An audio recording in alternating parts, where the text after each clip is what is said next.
Ayan, gumawa pala ako ng lumpia wrapper kasi wala dito. So, kailangan mo pang mag-order online. So, mahal. Kaya magawa na lang tayo. Madali lang naman gumawa. Ano lang yan, flour, saka tubig, at kunting salt, saka kunting oil. So, ayan. Hindi ko na pala na pinapakita ko sa inyo kung paano ko ginawa. So, kasi dumating si Denisa, super kinukulit niya ako. So, nakagawa lang naman ako niya ng 15 piraso para mamaya panghapunan namin. Gagawa tayo ng lumpia. So, ayan, madali lang palang gumawa. So, hindi din masyadong malaki yung gawa ko. Sakto lang, maliit. Maliit lang siya. So, ilagay muna natin siya sa ref. Tapos, mamaya gawin natin. So, ayan na nga ay nakagawa na tayo. 15 peraso yan. So, ilagay muna natin yan sa ref. Tapos, mamayang gabi prituhin natin.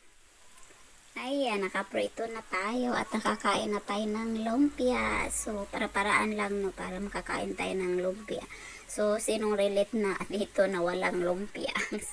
Walang lumpia ang wrapper. So, ayan, nakaluto na nga tayo. Ang sarap. Tapos, tama lang yung lasa niya. Saka, nagustuhan pala yan ni Denisa. Kumain siya niyan, pati si Habi. So, ayan lang ang video natin for today.